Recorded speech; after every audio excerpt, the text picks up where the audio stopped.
It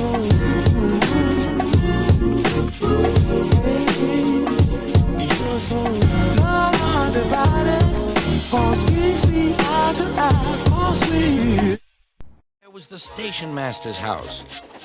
The station master was about to have breakfast.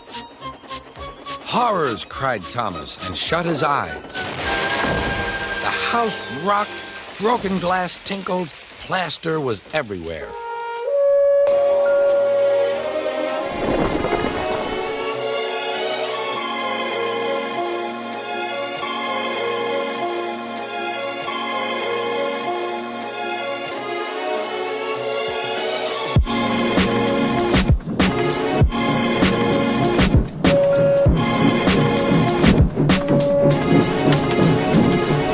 Thomas Comes to Breakfast is a classic Thomas and Friends story, and it really is one of those episodes that's unforgettable. Thomas, being overly confident, brags to Percy and Toby that he doesn't need a driver or fireman, something that Percy and Toby don't take very kindly to, but regardless of this, Thomas still looks to prove such to them. Thomas ends up waking up before Percy and Toby the next morning, and with his fire already partially started, Thomas sets off on his own, without anybody inside of his cab. At first everything is easy going, but Thomas soon realizes that he can't brake, and as he continues down the line he realizes that he's on a collision course with the station master's house, who at the time was having breakfast with his family. Thomas, being unable to stop, closes his eyes and braces for impact, and inevitably ends up running face first through the station master's window, thus ruining the family's breakfast. Thomas is scolded by not only the station master, but his wife as well, who naturally is upset that Thomas ruined her breakfast. She doesn't seem to care much about the house though, and Thomas is then pulled out by Donald and Douglas, who of course crack some jokes at him, and Thomas is then brought back to the sheds where he's scolded again by Sir Topham Hatt. There's really not a lot to the story as a whole, but nonetheless this story stands out as one of the most iconic in the Thomas and Friends series, not to mention it's somewhat of a fan favorite, and is especially one of my favorite episodes, so much so that I customized my old G-Scale Thomas to look like he was from this episode. Take the hint, Bachman, please take the hint. As most of you probably already know, this is a classic Reverend W. Audrey story, and because of this there is some real life basis behind the story itself, and the information that I was able to find for this story is to say the least intriguing. I mean, such an incident seems so perfect for Thomas and Friends. To know that such actually happened in real life is honestly kind of funny. That and how similar the episode and the actual events are actually pretty uncanny. I think after hearing what I have prepared for you guys today, I'm almost certain that you guys will be able to agree with me in saying that. So without further ado, let's get into the true and real life story of Thomas Comes to Breakfast.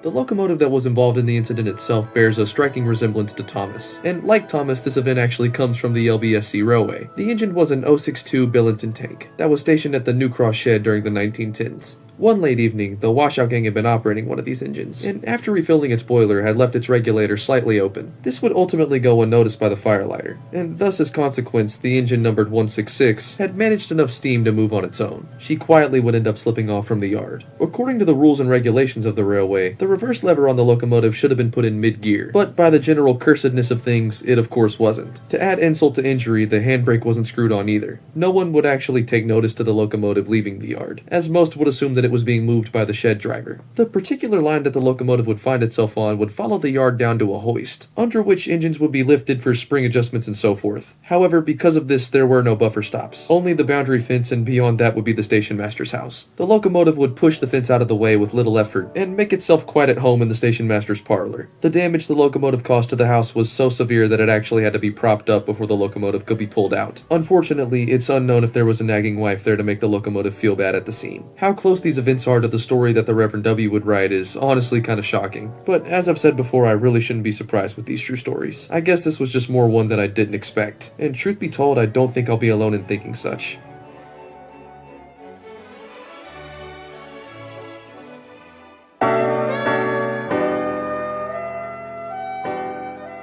Just like I stated before, I was honestly kind of surprised to find a true story in this episode, even though now that I know the facts, it seems pretty realistic. This episode was always one that stuck out to me as a kid, and even now as an adult, it still manages to. Thomas's overall cheeky nature is displayed perfectly in this episode, and the trouble that he finds himself in is overall kind of funny too. It's also great to know that just like in the episode, in the real life events themselves, nobody was actually harmed, and if you've kept up with this series, you know that that's something that's not very common, so it's nice to have a good ending in some capacity. While I don't don't know what became of the engine itself. I presume that it was pulled out just like Thomas, and hopefully restored back into working order. While it might not be the most crazy or thrilling accident in Thomas & Friends, it will always remain a true classic Thomas & Friends story. It's also great to know that Mattel still appreciates this episode too, so much so that they've actually released a new Thomas Mini to encompass such. Fine, just take my fucking money. So it's definitely not something that's necessarily dead, and now neither is my mini collecting. I'm gonna have to get back on that. Great. But beyond anything, I'm happy to see these classic stories actually getting some recognition, and hopefully now you guys have a little bit more to appreciate whenever you go back and rewatch this classic episode.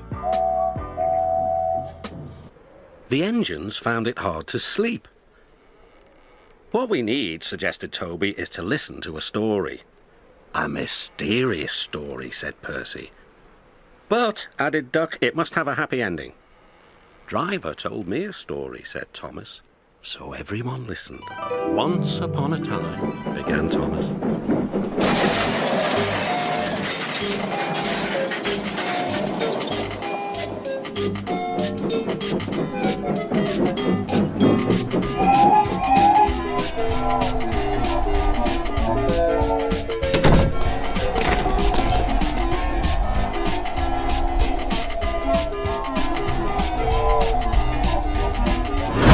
The Mid-Sodor Railway was something that fascinated me as a kid, and how we find out about it is interesting to say the least. For example, in the TV series, when the Mid-Sodor is brought up, oftentimes it's Thomas telling us a story rather than a narrator. Not only that, but the stories themselves are made out to be quite mystifying, and often drive a point home to the other engines. This alone helped to create a sort of maturity in these stories that really stand out when compared to other ones. There's Grandpuff, where we find out the sad story of Smudger, a troubled engine who was turned into a generator and put in the back of a shed. There's Bulldog, where Duke saves Falcon from falling off of a cliff, something that definitely would have killed Falcon. And of course, there's Sleeping Beauty, where years after his railway being closed, as well as surviving being literally buried alive, Duke is subsequently found and restored. And these are only some of the stories that the Mid-Sodor has to offer, and really helped to create my personal interest in the subject. I wanted to know what inspired these stories, and after some research into the subject, I was shocked to find real-life inspiration for all three of these episodes, and figured it'd be best to lump it all into one big video, as some of the sources that I was able to find, truth be told, aren't the most intricate, and really wouldn't warrant a video of their own. So with all that being said, let's get into the true stories of the Mid-Sodor Railway, and what inspired the Reverend W. Audrey to write these stories.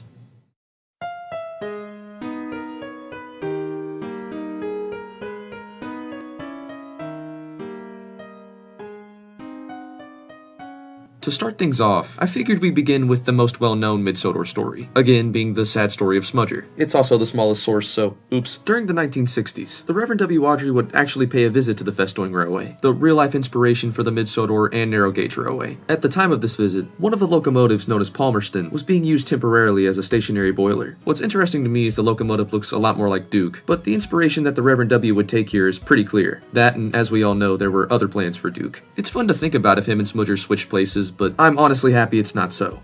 Next on the list we have Bulldog. Remember the story where Duke saves Falcon's life? You remember. Comes from an event that took place on September 5th in 1962, also taking place on the same railway as before. The locomotive named Linda, doubleheading with Prince, became derailed at Squirrel Crossing. The event itself is now referred to as Linda's Leap. The original illustrations from the RWS are almost a spitting image of what actually happened. And what's interesting to note is the general manager of the railway at that time, a man named Alan Garraway, allegedly swore all participants of the event to secrecy. What good that did for him. The episode also depicts passengers creating a human chain for getting water to Duke so he can continue his rescue. I don't have any pictures of it, but a similar event did happen on the Talon Railway, so it's likely that these two separate events inspired the entire episode and story for the Reverend W. Audrey.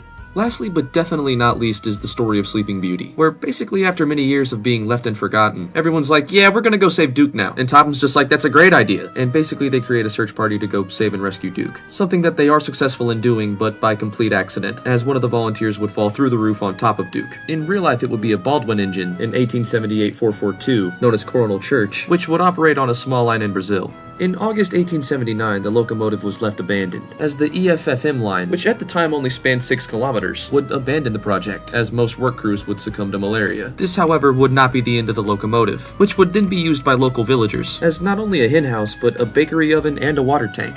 Eventually, however, fate would see that the locomotive was abandoned in the jungle again, and upon being located, it was found that in the time that it was abandoned, a tree had sprouted from its funnel, vegetation would sprout from the firebox, and insects would make their home inside of its cab, leaving the locomotive in a sorry state to say the least. The discoverers of the locomotive would have it hauled to a new depot, where mechanics would take it to hand to repair the locomotive. It would return to regular service for nearly a quarter of a century, which honestly is probably a record for a locomotive that was lost for more than 30 years, and such really is deserved, as number 12 was actually the first locomotive to operate on the railway in the Amazon. And though it took the better part of 30 years, it's good to see that this locomotive finally got what it deserved, and just like Duke, was saved from a fate that could have been a lot worse.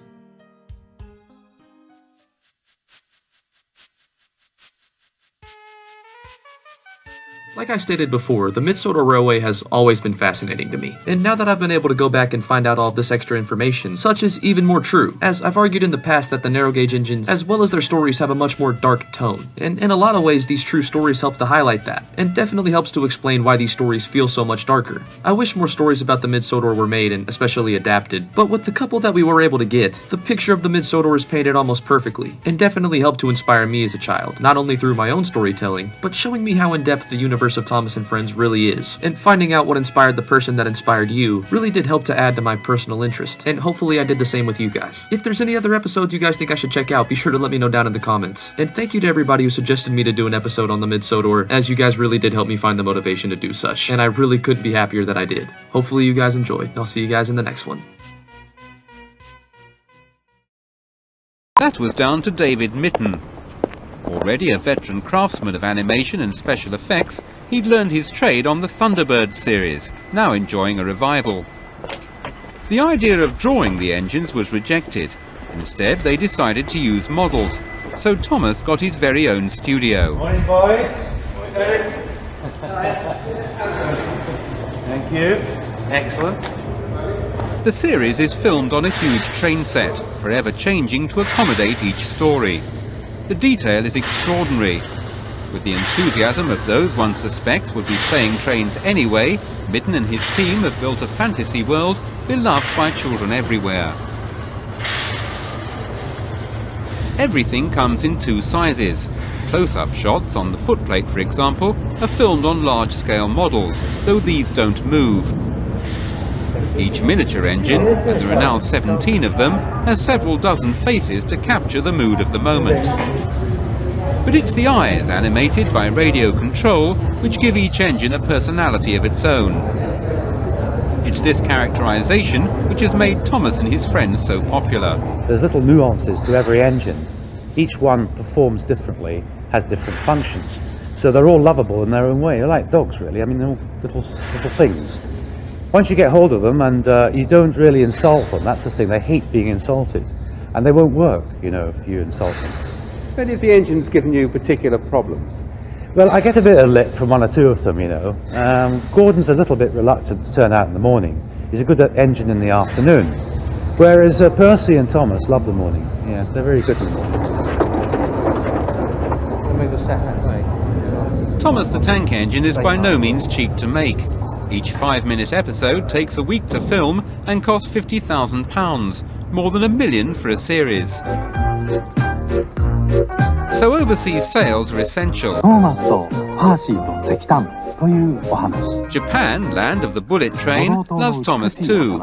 And so do the Americans, though they wanted some changes. The fat controller, the word fat in America is considered, well, it's like you don't refer to people's size as such. And so he is called by, of course, what is his true other name, which is Sir Topham Hatt and Lady Hatt. The Americans also killed off an engine called Daisy, who with fluttering eyelids was considered a female stereotype. Some will consider a change in the new series is more fundamental. Silly old board, thought Thomas. He had often tried to pass it, but had never succeeded. With Ringo Starr unavailable, Liverpudlian actor Michael Angelis takes over as narrator. Now for my plan, thought Thomas. Pumping the trucks fiercely, he jerked his driver Britt off. admits the loss of Ringo is a pity, believes the series is now too well established to be derailed. Are you surprised at how successful Thomas the Tank Engine, the movie, has been? Well, if I said no, I think it would be true, because I don't think I'd have ever gone into this if I'd thought that there was too much of a risk. I mean, it was a gut instinct. I think what perhaps not surprises me, but really you could say pleases me, is the extent to which Thomas appeals to children everywhere in the world. Which is surprising when you consider that most of his young fans have never seen a working steam engine. In the next series there are diesels too, some of them just as naughty as Thomas, though this scene is destined for the cutting room floor, because trucks are not meant to float. Besides the television audience, there's now a huge demand for the videos.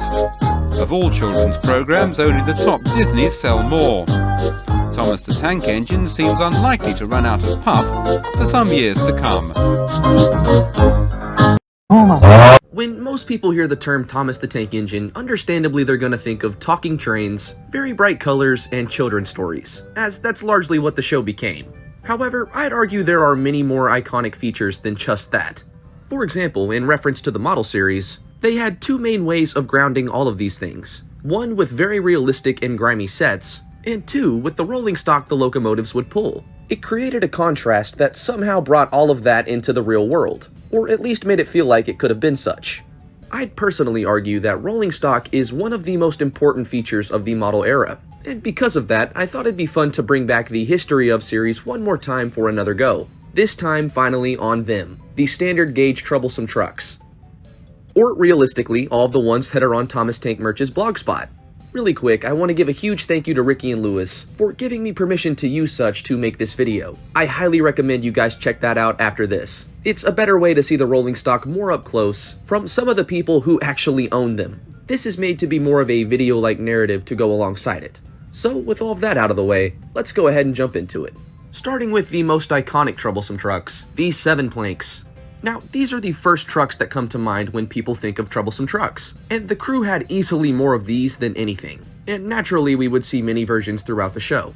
The original one from Season 1 was simply a 10-mile 7-plank kit that was vacuformed and painted gray and brown, and weathered pretty randomly in that iconic Season 1 style. The kit was built as per the instructions, and it's very easy to tell these wagons apart from the others because of the railing they have at the very top, that sits above where the face goes. Every 7-plank built for Season 1 has this feature. The 7 planks built from Seasons 2 to 5 were nearly identical and made from the same 10-mile kits, however, they did notably lack the railing above the face. Most of these wagons were painted in a washed-out green, and you can tell these apart from the Season 1 ones since no Season 1 truck had that color. The next and final variation is the resin 7-plank. These were introduced in Season 7, and were engineered so parts from older 10-mile wagons could be used on them and vice versa. They looked nearly identical to the Seasons 2 through 5 7-planks, though the giveaway is the detail, especially the rivets, as on these they are much more pronounced. The resin 7-planks were originally and only painted in dark green, but in Seasons 8 and 9 they started appearing in much more colorful and toy-like liveries. It's also worth noting, before I forget, the faces for the trucks were made the exact same way as the faces for the engines were. They were sculpted in clay, and from that resin casts were made using a silicone mold.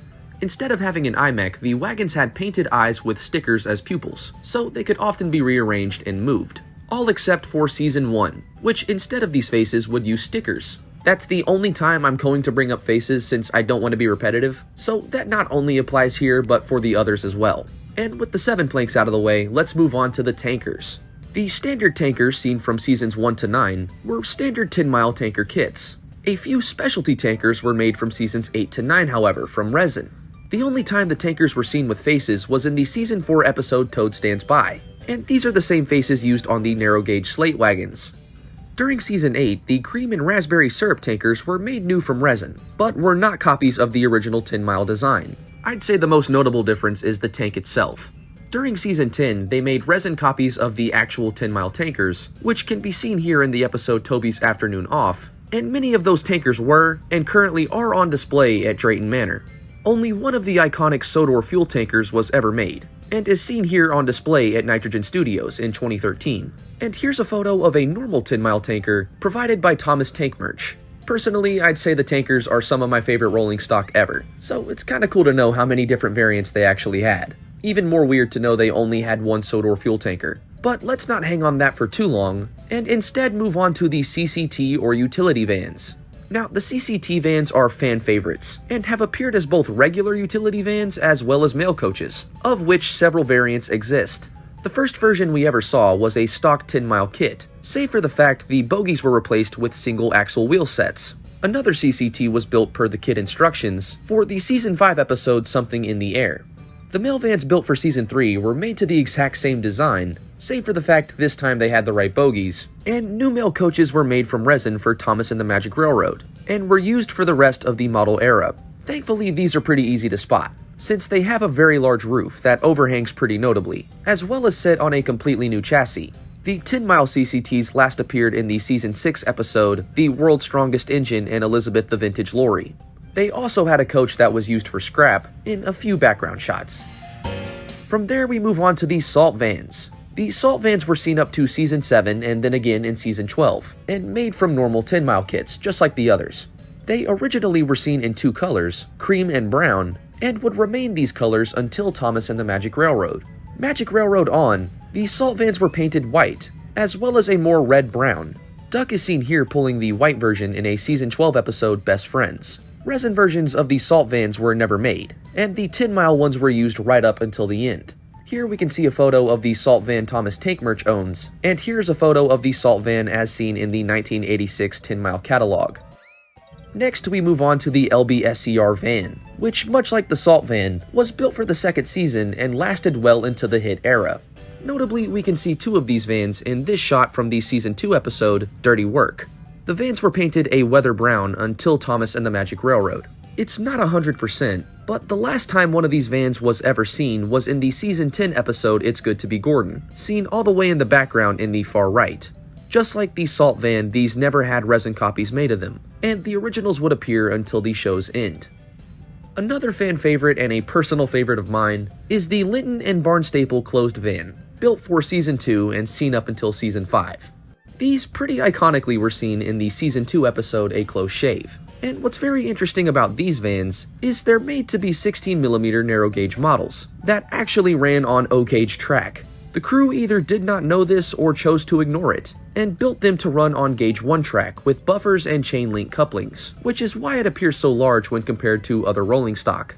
These vans would gain additional weathering and chalk markings during Season 4, and were still in this condition until their last appearance in Season 5. It's not known if they appeared any time after that, so if anybody happens to know, be sure to comment down below. And keeping with that L&B theme, let's move on to the Linton and Barnstaple open wagon.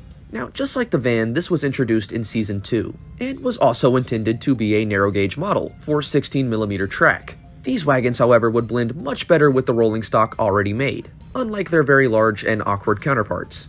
These vans were seen from Season 2 all the way up until Season 6. Believe it or not, there was another 16mm scale wagon as well. Now we move on to the Freelance open wagon.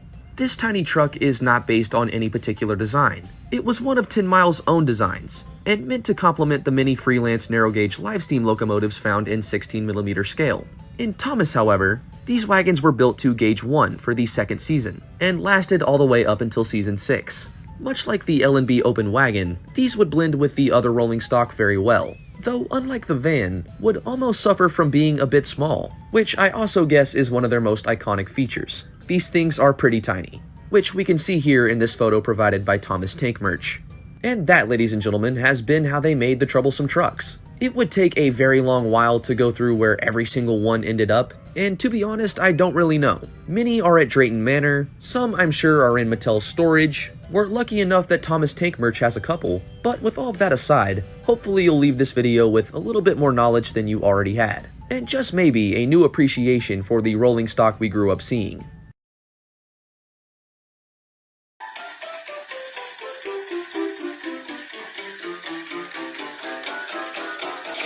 It's no secret that one of my favorite episodes is Rusty and the Boulder, and it has been since I watched it as a kid. I loved the intensity of it, I loved the narrow gauge engines, and honestly, I kinda liked the idea of a giant possessed boulder chasing the engines. My first time viewing it was kinda scary, but once I knew everybody made it out okay, it was just intense and really cool to watch. It also featured a character that I was really interested in, that being Thumper, as I had never seen anything like Thumper, not in real life, not in the show, and for the longest time I was curious as to what he was, and the answer might surprise you, especially because, well, there really isn't a direct one. So let's go ahead and get into today's video. Ladies and gentlemen, today we ask the question, what is Thumper?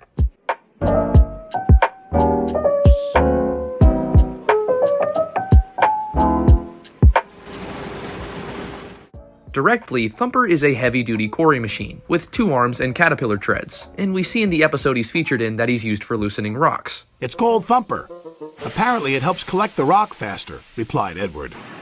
In his biography, it said that Thumper was built by the Sodor Mining Company to speed up their mining operations. It's shown that he's brought to Boulder Quarry by Edward to help clear the rock, and the workmen are initially impressed with his hard work. However, he proves himself too powerful, and Thumper's arms accidentally dislodge an enormous boulder from the mountain, the one we mentioned earlier that chased Rusty, Skarloey, and Rheneas. It's also said that because of his large size, he often gets out of control on mining sites and causes minor disruptions. After his initial problems at Boulder Quarry, Thumper now is used for slate mining, and that alone, strictly. And all of that comes from the wiki. Unfortunately, to my knowledge, none of that was ever seen in an episode. It's also said that although Thumper never speaks, he's laid back in approach with a cool dude attitude, though he can come across as accident prone, especially after Rusty and the boulder. His manner is cool, and no job is too big for him. But getting into his technical basis, things get much more complicated. Although Thumper is built by Sodor Mining Company, he isn't based on any known quarry machine. At any rate, a machine of this type would be extremely hazardous to those around it, due to the complete lack of windows on the front of the cab, making the operator completely unable to see. However, besides that, Thumper appears to be a hodgepodge of different various machinery, and this is the part that I find the most interesting. His front end is from a Great Western Railway 040 diesel shunter, built by Fowler, and his treads appear to be based on tank treads, albeit with the treads mounted backwards with the drive sprocket in the rear. In addition, assuming that a window would be technically where the face would be, such a machine would be quite impractical, this being due to the end of its arms. There's not really a sufficient amount of area to loosen the rock on the sides, let alone below and above the machine. It wouldn't be capable of making a proper hole through the cliff face, and properly loosening or clearing rocks.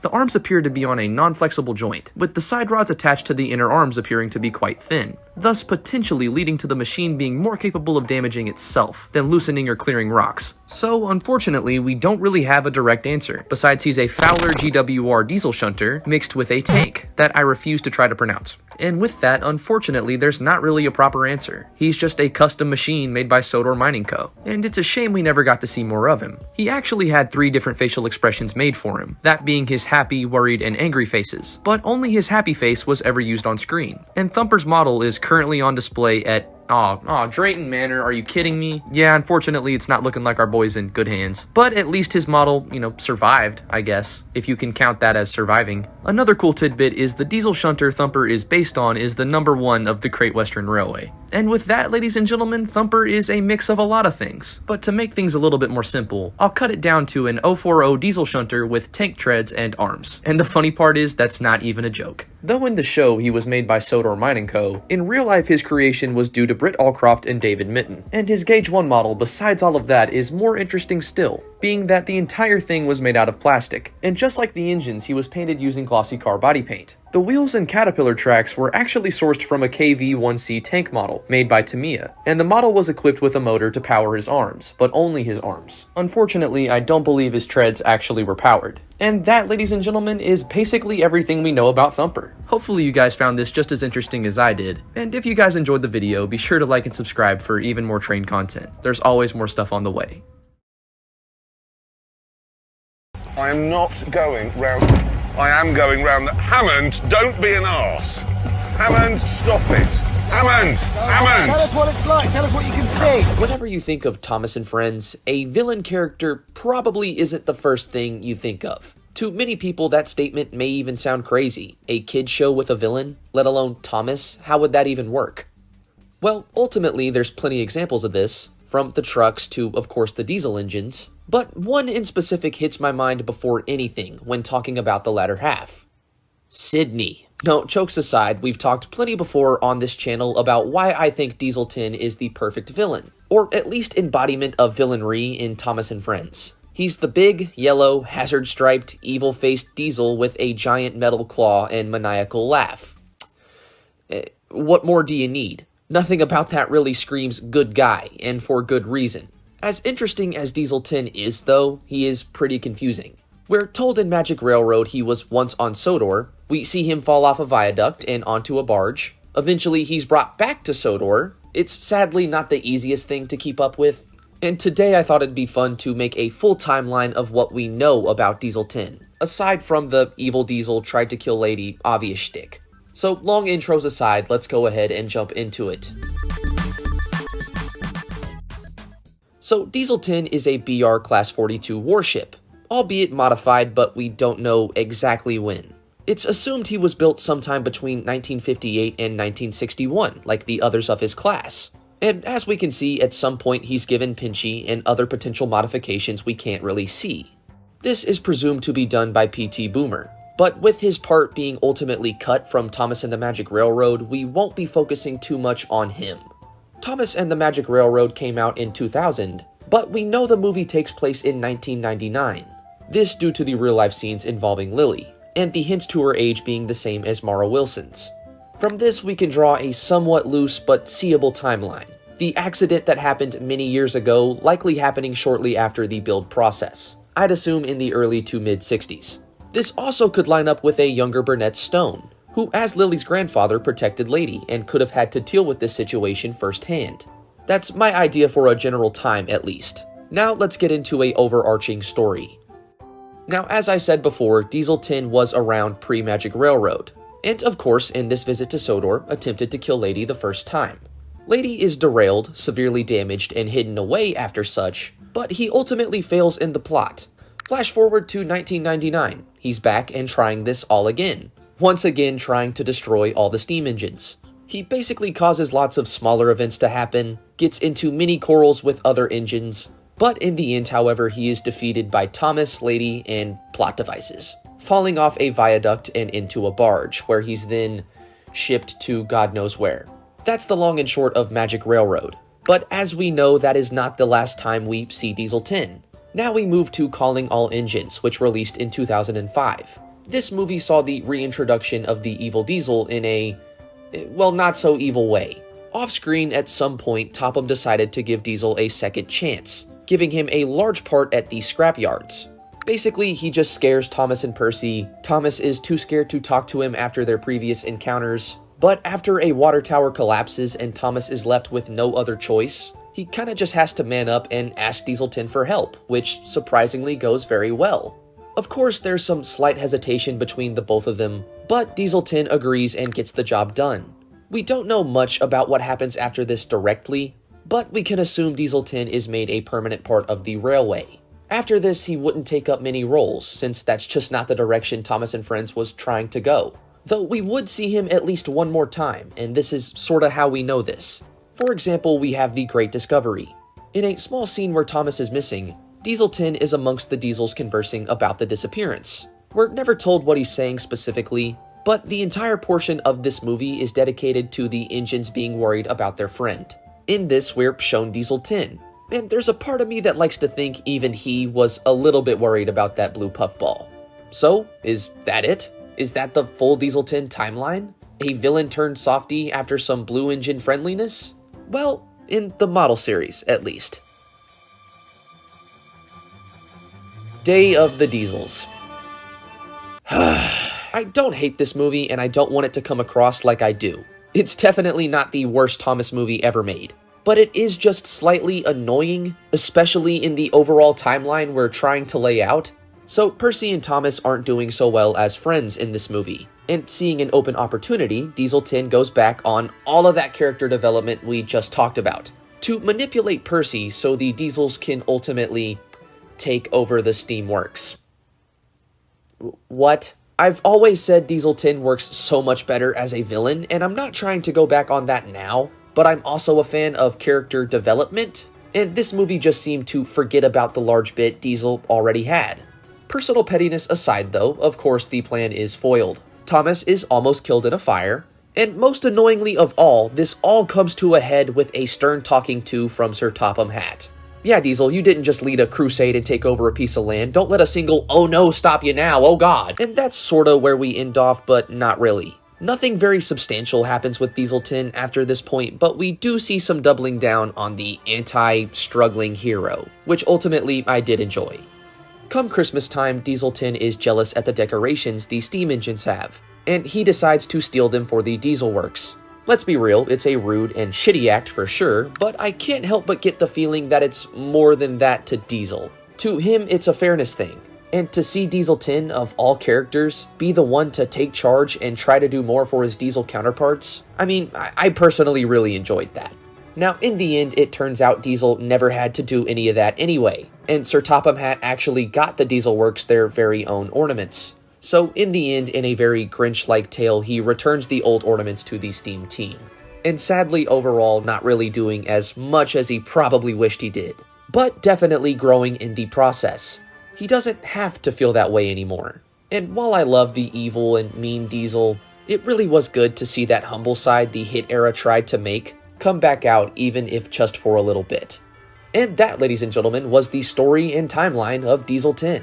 If you enjoyed this video, be sure to like and subscribe for even more Train content.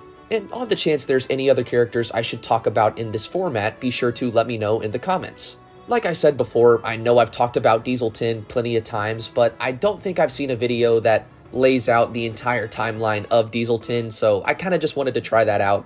And if you guys would like one on, say, Diesel, or Thomas, or any other character, be sure to let me know. And I'd love to give it a shot, since this was honestly a blast to make. But all of that aside, thanks again for watching, everybody.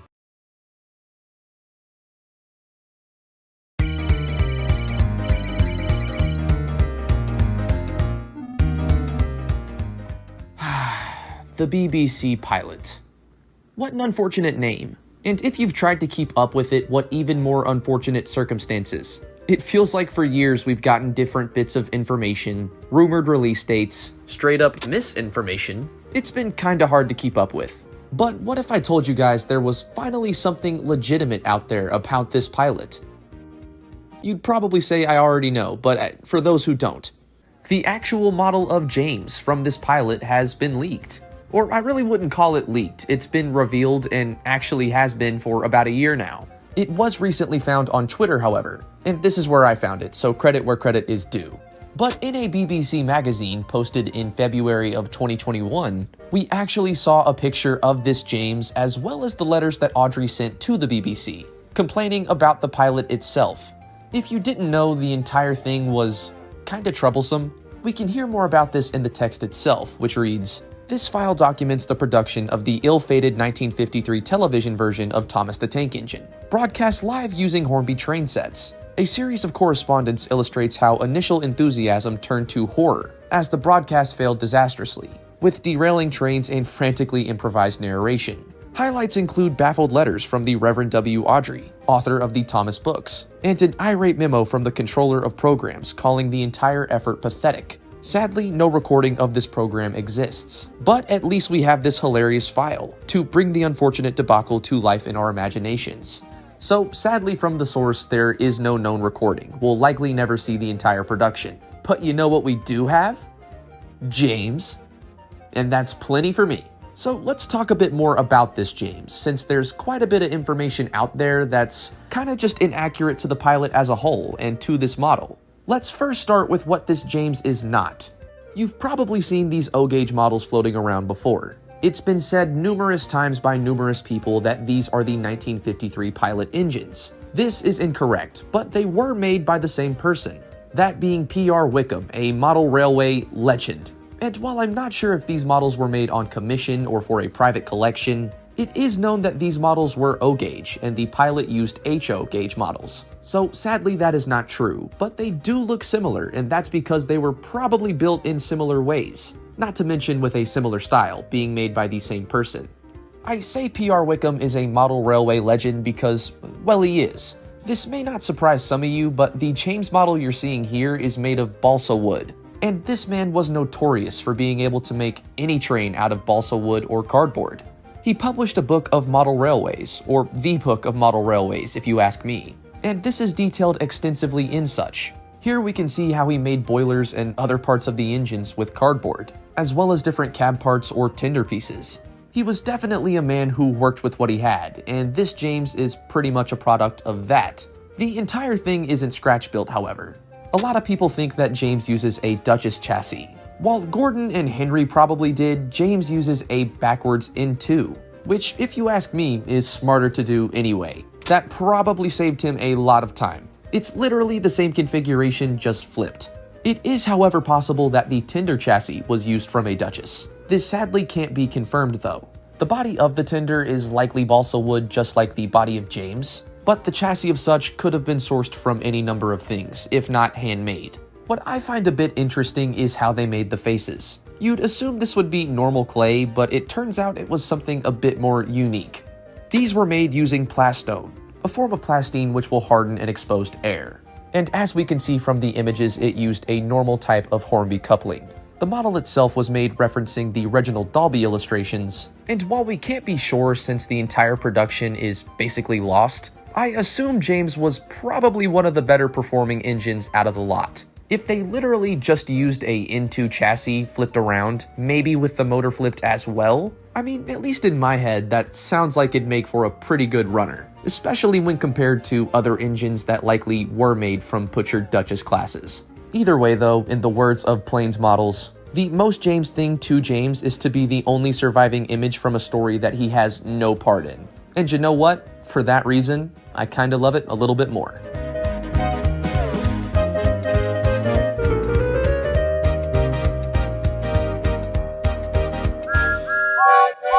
Either subscribe, donate, or get the fuck out.